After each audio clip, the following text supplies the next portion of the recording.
Eu quero falar agora dos depoimentos de amanhã e tem uma pessoa muito importante que vai ser ouvida no Supremo Tribunal Federal, que é o governador Tarcísio de Freitas.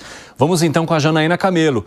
Tarcísio de Freitas será colocado numa prova de fogo para todos os lados, né, Janaína? Porque há uma expectativa do grupo de Jair Bolsonaro que ele saia em defesa, até porque ele é uma testemunha de defesa de Jair Bolsonaro e de outros integrantes do governo. Ao mesmo tempo que Tarcísio tenta criar um bom relacionamento com o Supremo Tribunal Federal, caso lá na frente ele se torne um candidato também à presidência da República. Como estão os bastidores desse depoimento, hein, Jana? Conta pra gente. Exatamente isso que você disse, Evandro. Tem a questão, um pequeno detalhe aí, que ele é o principal cotado para representar a direita bolsonarista nas eleições do ano que vem para a presidência da República, né? Bom, Tarcísio de Freitas, governador de São Paulo, toda vez que ele, em vários momentos, em que ele é questionado, enquanto governador de São Paulo, sobre atitudes de Jair Bolsonaro, falas, declarações do ex-presidente com ataques ao Supremo Tribunal Federal, ou mesmo ataques até ao próprio ministro Alexandre de Moraes, ele sempre tentou sair ali pela tangente, né? Tarcísio de Freitas, ele sempre foi um dos ministros mais fiéis de Bolsonaro no governo de Jair Bolsonaro, foi ministro de infraestrutura desde o início do governo dele, em 2019, só saiu mesmo para se candidatar ao governo do estado de São Paulo. Mas, ao mesmo tempo, inclusive, Tarcísio de Freitas também, ele já participou de vários eventos ali com Bolsonaro, onde o ex-presidente fez essas declarações aí com ataques antidemocráticas, né? Ataques contra o STF. Mas, ao mesmo tempo, o governador de São Paulo, enquanto governador de São Paulo, ele também tem participado de alguns eventos da Justiça, do Judiciário de São Paulo, inclusive com alguns desses eventos até que teve a presença do ministro Alexandre de Moraes, que ele se colocou ali também nesse equilíbrio, fazendo em alguns momentos, até fazendo ali uma defesa à justiça eleitoral. Bom, fato é então que a expectativa para essa oitiva, para esse depoimento amanhã, na primeira turma do STF, é muito grande, né? O depoimento começa às 8 horas da manhã. É o primeiro depoimento da lista de testemunhas de defesa arroladas por Jair Bolsonaro, Evandro. Depois, hoje, amanhã, serão ouvidos também o ex-ministro Gilson Machado, que era o ministro do Turismo, o ex-ministro da Saúde, Eduardo Pazuello, vai ser ouvido também Ricardo Camarinha, que era o médico pessoal de Jair Bolsonaro na presidência da República. E aí esses depoimentos seguem na segunda-feira. Depoimentos da defesa de Bolsonaro vão acontecer então amanhã, na segunda, e aí se encerram todos os depoimentos aí de defesa, e aí essa expectativa quanto a amanhã, né? Um depoimento, uma oitiva aí que vai ser conduzida pelo ministro Alexandre de Moraes, e esperar para ver como que vai ser a ação, como é que vai ser toda essa condução e também a atitude do governador de São Paulo. Valeu, Jana, até já. Zé Maria Trindade, holofotes em Tarcísio de Freitas. Para que lado ele vai? Sim, é importante, é um depoimento importante.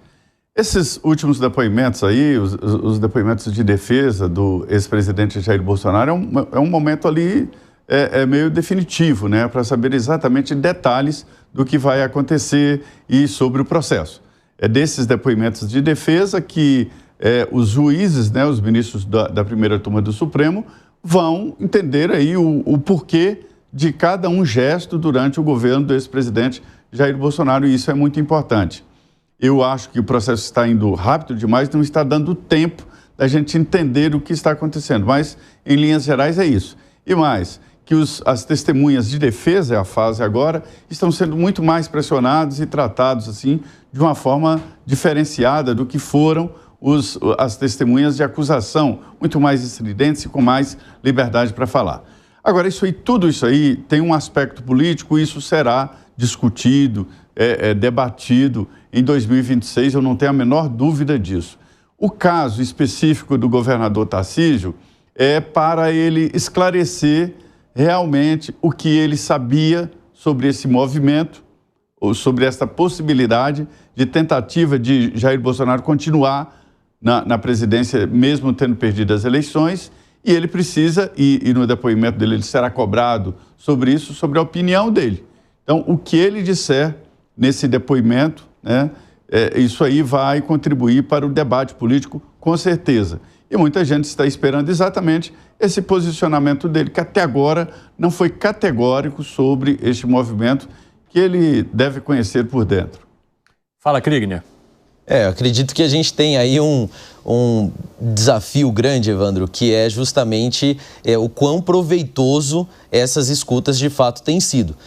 Porque a gente tem visto inúmeras pessoas de respaldo na sua carreira, no seu envolvimento com o governo Bolsonaro também, ou seja, pessoas que estavam próximas ali ao presidente na época em que todos os acontecimentos, né, se deram, dizendo versões diferentes daquelas que têm sido ainda replicadas diante da mídia pelos próprios ministros do STF. Então, às vezes parece que uma coisa é falada, mas ela vira simplesmente subjetiva.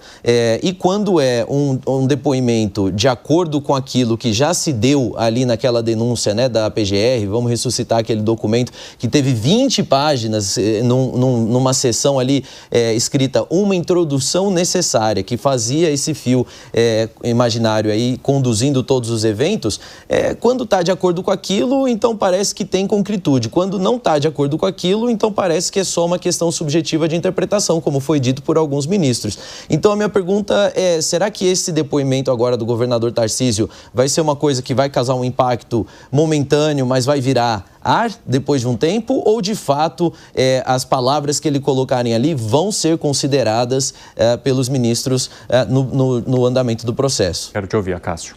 Evandro, existem dois tipos de testemunhos no nosso ordenamento.